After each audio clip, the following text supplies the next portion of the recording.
Assalamualaikum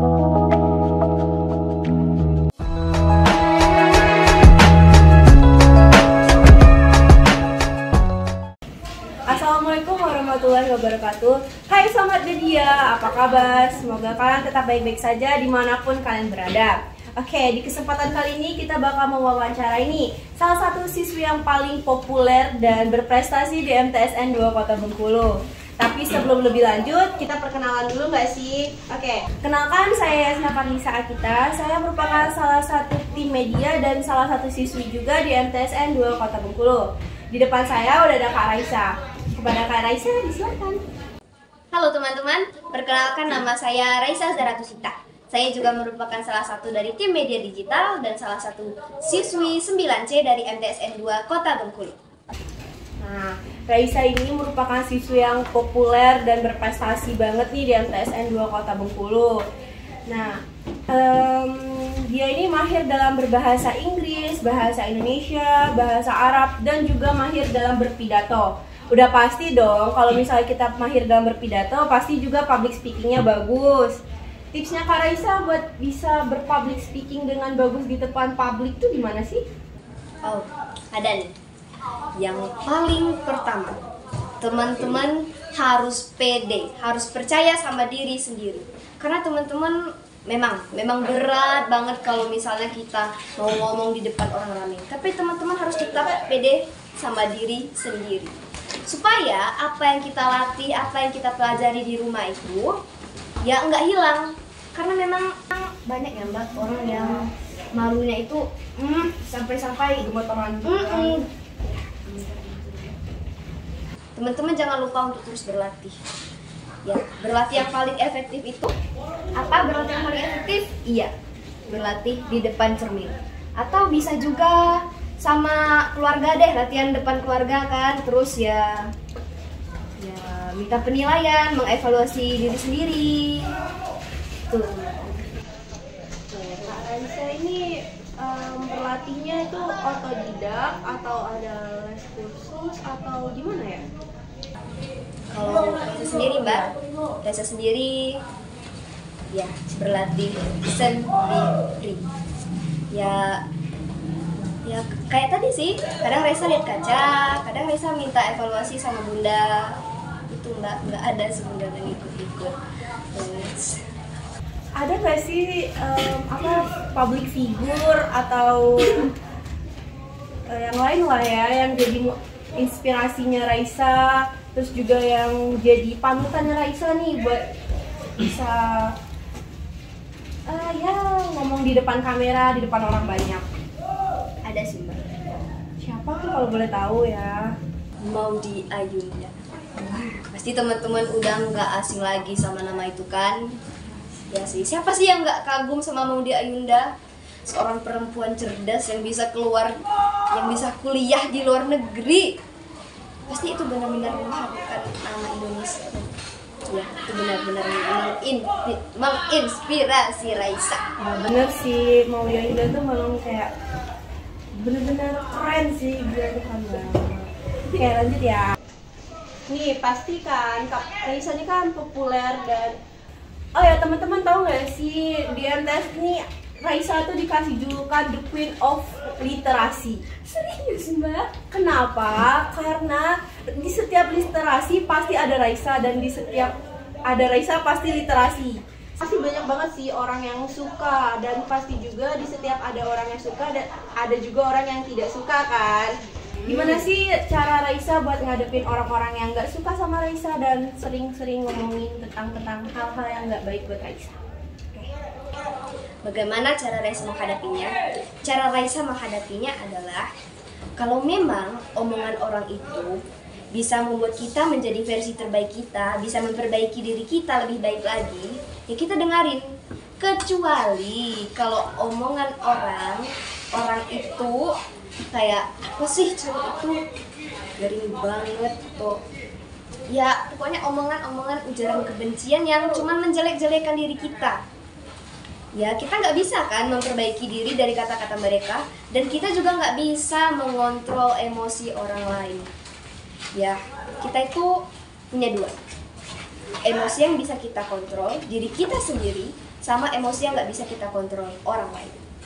Gitu ya. Kalau misalnya itu baik buat kita terima dan bisa buat diri kita lebih baik, Iya. kita dengerin. Kalau cuma bisa buat kita down, yang gak usah didengerin. Iya, betul. Bener sih kata Raisa, karena orang tuh cuma bisa lihat di depannya doang, nggak tahu gimana cara kita berusaha, nggak tahu gimana cara kita melakukannya, ya Betul kan. banget. Jadi diabaikan aja sih, lebih di saring-saring aja ya, dekat orang banyak. Kak Raisa kan udah kelas 3 nih. Pasti udah nyiapin nggak sih planning buat kedepannya, mau jadi apa, mau masuk kemana, ya kan? Nah, Kak Raisa nih nanti setelah MTS mau masuk MAN atau mau masuk SMA biasa? Atau mungkin mau masuk SMK? Raisa sendiri sebenarnya punya 2 plan. Pertama, Raisa pengen masuk ke MAN IC. Ya, kenapa Raisa pengen masuk ke MAN IC? Karena ya memang sekolahnya bagus. Raisa udah sering lihat prestasi-prestasi dari murid-murid MAN IC dan kayaknya Raisa pengen masuk sini. Dan plan keduanya adalah MAN 2. Kenapa? Karena MAN 2 ada banyak teman-teman Raisa di sana dan menurut Raisa itu bakalan seru sih. Kalau masuk ke lingkup sekolah agama lagi ya? Oh iya. Ini pasti banyak kan dari kalian-kalian semua dan anak-anak yang awalnya sekolah di lingkup agama pasti banyak yang selanjutnya nggak mau masuk ke sekolah agama lagi nih karena pasti bakal ketemu pelajaran agama, bakal ketemu bahasa Arab lagi, capek ngehafalan dan lain-lain. Kenapa Raisa malah milih buat masuk ke sekolah agama? Kenapa Raisa mau milih? Karena teman-teman, kita itu harus menyeimbangi antara ilmu akhirat dan ilmu dunia. Kenapa? Karena kita itu umat muslim. Kita itu harus ingat kalau setelah kematian ada surga dan neraka. Kita harus tahu. Dan ya menurut Raisa di MAN, di sekolah madrasah ya atau bahkan pesantren ya, itu ada pelajaran agama yang jelas bakal ngebantu kita untuk mengetahui lebih dalam tentang dunia akhirat. Oke? Dan soal hafalan menurut Raisa itu oke-oke aja sih. Dan soal bahasa Arab ya teman-teman, kita harus sering-sering baca Al-Quran ya meskipun kita nggak paham. Oh, jadi menurut Raisa nih, bener sih guys, antara dunia dan akhirat itu harus seimbang. Kalau kita mahir di bidang akademik yang cuma untuk di dunia aja, ya nggak bisa juga sih, karena kita juga harus mempersiapkan bekal kita nanti buat ke akhirat. Tapi intinya Mbak, tetap ingat akhirat ya, karena kita bakal mati. Ya, ingat ya guys ya. Ingat banget nih. Oke, kita lanjut ya. Kak Raisa punya goals nggak sih ke depannya, mau ikut apa atau mau melakukan apa, mungkin mau ikut lomba lagi atau mau mengembangkan bakat? Oh, sebenarnya Raisa udah ada beberapa lomba yang Raisa udah rencanakan buat mau diikutin. Ya, salah satunya ada lomba dari MAN IC sendiri, bahkan lomba sama Kak Izah, narasumber sebelumnya. Dan ya, Raisa saat ini punya goals buat ngembangin diri Raisa sendiri jadi lebih produktif, menjadi pribadi yang lebih produktif. Oke banget kalau jadi produktif itu. Oke. Jadi kalau misalnya Raisa tuh membagi waktunya, Raisa planning, Raisa bikin to-do list atau enggak, atau cuman Raisa ngalir-ngalir aja? Ya karena kita sekolah sendiri ya lumayan lama kan, jadi kadang waktunya sore sama malam aja. Jadi Raisa itu kalau soal to-do list itu nggak benar-benar sampai dari pagi sampai malam. Tapi Raisa itu buat to-do list antara to-do list yang harus dilakukan sama to-do list yang harus dibuang. Jadi sifat-sifat yang sebaiknya ada, yang sebagusnya ada dalam diri kita itu ya Raisa catat. Dan sifat-sifat yang seharusnya enggak ada, yang harus Raisa buang, kebiasaan buruk, nah Raisa buang, Raisa catat, terus Raisa berusaha untuk menghindari kebiasaan itu. Kalau untuk jadwal, Raisa mengutamakan tugas sekolah baru eskul. Ya sih, karena sekolah itu tetap nomor satu ya guys ya, walaupun kalian anak organisasi tapi sekolah tetap nomor satu. Oke, sekarang kan Kak Raisa nih pasti anak yang punya teman banyak nih kan, kayak punya circle pertemanan yang cukup luas ya. Jadi gimana sih caranya Kak Raisa buat ngatasi atau buat membatasi diri untuk bergaul dari hal-hal negatif? Pasti kan dari teman-temannya Raisa nih ada juga yang ya kita bisa bilang kurang baik atau bahkan yang sangat baik. Gimana sih caranya Raisa buat membatasi diri dari hal-hal yang negatif, terutama di lingkup pertemanan? Oke, jadi kalau Raisa punya teman yang baik, Raisa benar-benar bakal baik balik gitu. Jadi apa yang mereka lakukan, Raisa bakalan lakukan kembali. Tapi kalau ada teman-teman yang kurang baik, insya Allah Raisa benar-benar harus berusaha untuk mengingatkan, menasehati. Memang Raisa bukan sampai benar-benar cocok sampai ya jadi panutan mana yang Raisa tahu. Raisa benar-benar banyak kurangnya. Tapi kalau memang Raisa merasa harus menasihati, ya Raisa harus kasih tahu Mbak. Dan negatif dalam pertemanan ya Raisa harus bisa mengubahnya jadi positif. Gimana tuh cara ngubahnya itu? Ya, kita menasihati, kita harus memberitahu, tapi dengan bahasa yang santun dan sopan.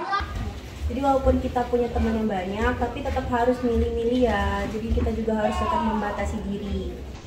Nih, oke.